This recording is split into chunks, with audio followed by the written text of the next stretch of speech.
Então, bora lá começar o capítulo 6 de Apocalipse. Bíblia original, Codex. Beleza? Acompanhem aí na de vocês.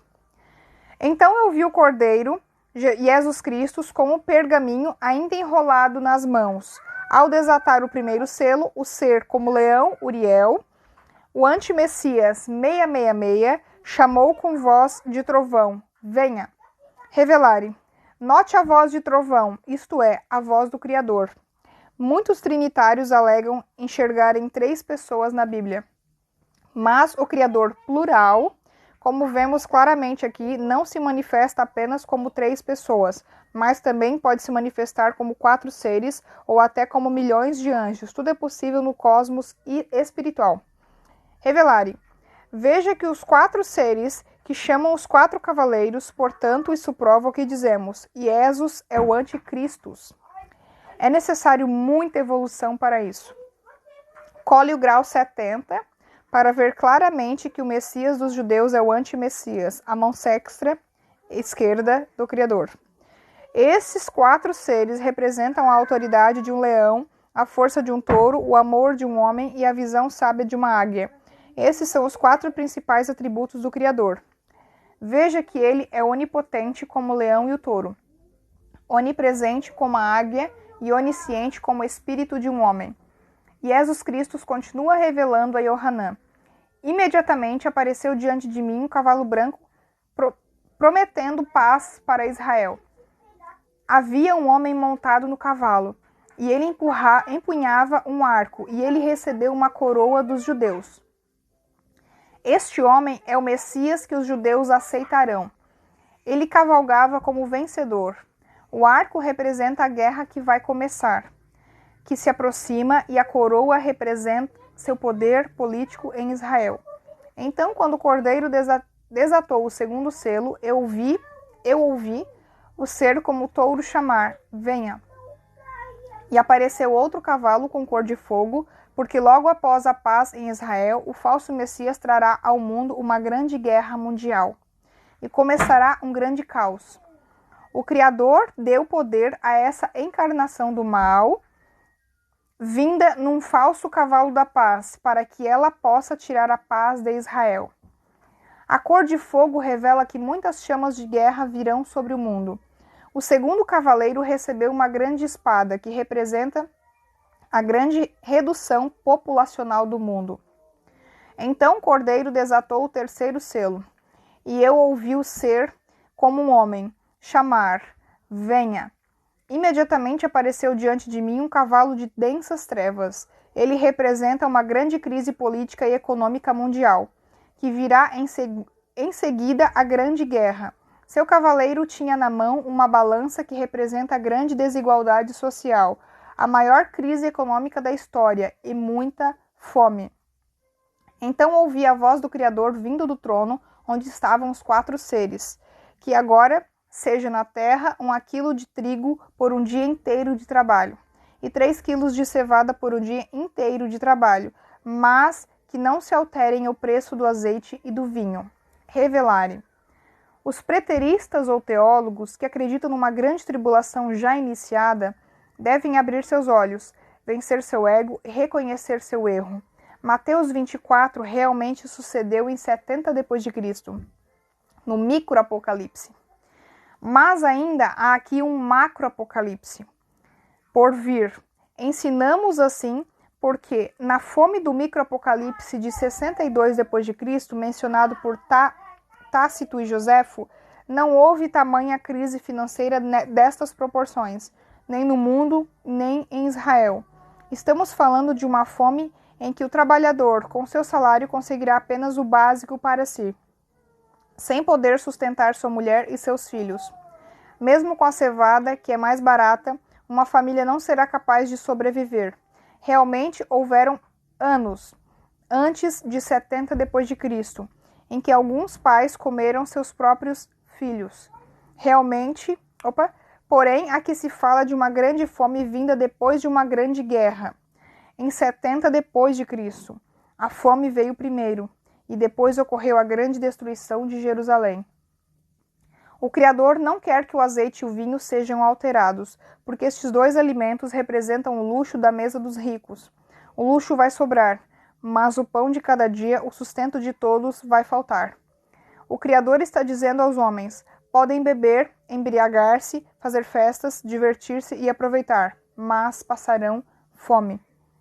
Mais uma vez, vemos que a linguagem do Apocalipse é dirigida aos judeus, pois na escatologia judaica, antes do Messias chegar, haverá uma grande fome acompanhada pelo excesso de luxos, o que será uma grande desigualdade social em Israel. Foi assim nos dias de Jesus e será assim nos dias do falso Messias. Podem silenciar, pessoal, fica à vontade aqui. E Jesus Cristo continua revelando a Yohanan. Então, quando o cordeiro desatou o quarto selo, ouvi o ser como águia chamar: venha! Imediatamente apareceu diante de mim um cavalo desbotado, parecido como o baio, da cor verde água de um cadáver, de um corpo esvaído de sangue e decomposto. A morte está sendo enviada por Jesus Cristo. O cavalo que os judeus acreditaram ser branco da paz e vida é, na verdade, guerra e morte. O cavalo que os judeus acreditaram... A prisão metafísica dos que morreram está personificada neste cavaleiro. Ele está personificando a reologramação. Este cavaleiro vai matar um quarto dos judeus e de todos os que apoiaram o falso Messias. Morrerão pelo fogo da guerra, ou pela fome, ou por doenças, ou por animais selvagens da terra. 4 formas de mortes para um quarto dos judeus e cristãos seguidores do falso Messias. Revelare. Este cavalo de trevas é o próprio Satã. Veja que é o Criador quem o envia. Não existem textos mais claros sobre dualidade que estes. Rendam-se à verdade. Aqui cabe um provérbio de Áquil. Os judeus foram enganados por si mesmos e mataram o Cristo. Agora os judeus serão enganados pelo Cristo anticristo. Iluminare. Veja que foram 4 instrumentos que o Criador usou para executar seu juízo. A falsa coroa, a aceitação do Messias, O arco, a destruição se aproxima. A balança, crise econômica de Israel e de seus apoiadores. E a espada, guerra e morte. E Jesus Cristo continua revelando a Yohanan. Então, quando o cordeiro desatou o 5º selo, o altar que os rabinos julgam existir nos céus apareceu para mim. Debaixo dele, eu vi as almas daqueles que haviam sido mortos por causa da verdade. Todos os mártires que morreram nas mãos dos judeus religiosos e dos imperadores pagãos apareceram para mim clamando em alta voz: até quando, ó soberano perfeito e verdadeiro, esperará para julgar os habitantes da terra? Quando irá vingar o nosso sangue? Então cada um dos mortos pela verdade de todos os tempos receberam uma roupa branca de luz. Vestidos com aquela roupa branca de luz, eles ouviram uma voz dizer: esperem só mais um pouco. Depois do falso Messias, da terceira guerra e da morte de um quarto da humanidade, faltará muito pouco. A partir de agora, muitos morrerão pela verdade e se juntarão a vocês. Então o cordeiro desatou o 6º selo. Ao desatar o 6º selo, houve uma grande explosão imediata. A maior bomba, a maior explosão de todas as guerras, ao ponto da fumaça, da poeira e das cinzas escurecerem o sol, como um saco negro de pelos de cabra. Assim também as noites serão de sangue por toda parte. Ai, ai, ai. Revelare. Como sempre ensinei, o Apocalipse é a narrativa do que o homem vai fazer. Como no filme Show de Truman, os judeus estão na Lua, Estados Unidos e Israel, comandando o mundo, dominando em nome das profecias feitas a Abraão, que eles interpretaram mal por causa do seu ego. É assim que o homem destruirá o mundo, como diz a linda música, O Último Julgamento. Obrigada, Luz. Veja que não haverá, como muitos dizem erroneamente, um grande terremoto literal. Haverá sim terremotos, antes, durante e depois, mas não será o cumprimento desse texto, nem tampouco haverá o o que foi o grande erro das TJs sobre 1914, ou dos teólogos que acreditam numa chuva de meteoros. Eles poderão cair, mas isso também não terá relação com esta profecia. Esta profecia é apenas um cenário metafísico e metafórico. Para enxergá-lo da forma correta, é necessário ver a Bíblia toda, desde o começo, e depois desde o grau 146, e depois todo o Apocalipse, e todo este capítulo no qual vemos claramente que os reis não vão pedir para os montes caírem sobre eles. Isto é apenas uma metáfora para representar o terror que haverá na última grande guerra mundial, consequência da ganância do homem. O Criador permitiu isso, mas ainda não veio à Terra direta e literalmente. E Jesus Cristo continua revelando a Yohanan. Bom dia, Isabel! Eu, João, vi o sol em trevas, a lua em sangue e as estrelas caindo sobre a terra, como os figos verdes que caem da figueira quando um vento forte o sacode. Eu vi o céu, o mesmo que todos os homens veem, enrolando-se como um pergaminho. Eu vi todas as montanhas e ilhas sendo levados como folhas. Então eu vi todos os milionários, bilionários, reis, presidentes, príncipes, generais, todos os senhores deste mundo, assim como todos os escravizados por eles, escondendo-se em grutas, cavernas e nas rochas onde estiverem as montanhas. Eu os vi e ouvi gritarem para as montanhas e as rochas que saíram dos seus lugares. Voltem aqui, voltem aos seus lugares para nos proteger. Protejam-nos do Criador que está sentado do trono.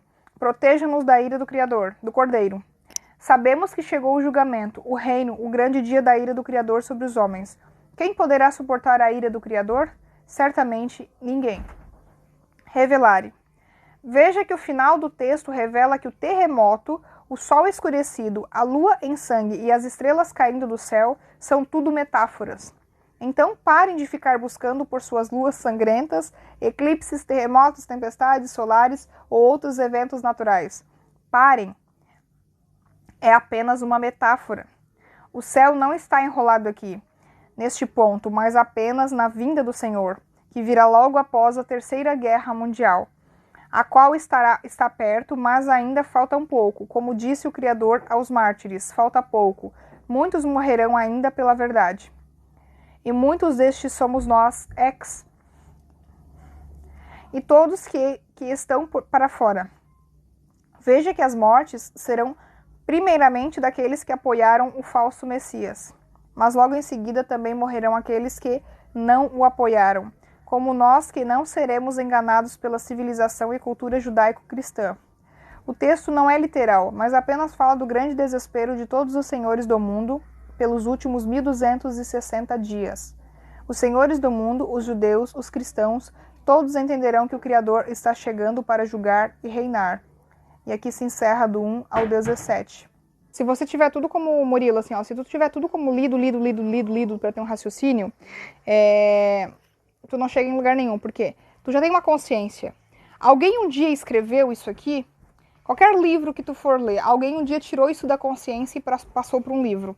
Se você acreditar que você não pode usar a tua consciência para discernir o que é certo do que é errado, você literalmente vai estar preso a livros, literalmente vai estar preso a pessoas e preso até uma Bíblia. Porque a mesma Bíblia que te liberta, ela também te condena. Nós temos uma livre consciência que Deus nos deu. Através dela você recebe muitas verdades, muitas revelações e expansões de consciência, entendeu? Muitas respostas que sempre estiveram dentro de ti, muitos discernimentos. Então a tua consciência é o teu principal discernimento. Se eu acuso um amigo meu homossexual, amigo não, uma pessoa que nem é meu amigo, mas se eu fico o tempo inteiro apontando o dedo, se eu não chego perto, se eu tenho nojo, isso é certo ou isso é errado? O que eu tenho a ver com a vida sexual de uma outra pessoa? Tem pessoas que são héteras e fazem coisas que homossexuais não fazem, como trair os cônjuges, pegam tudo quanto é tipo de doença, né?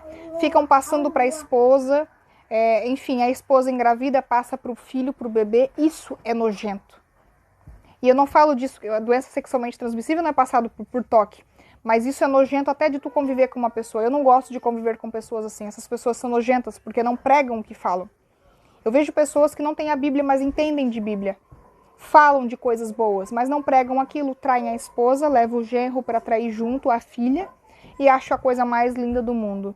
Então isso não tem nada a ver. Isso tem a ver com discernimento, com consciência, entendeu? Se você tem uma consciência, se você sabe discernir o que é certo do que é errado, você não deve o tempo inteiro ficar se apegando, apesar de eu estar lendo a Bíblia aqui e explicando para vocês. Mas tem coisas que são bem óbvias, né?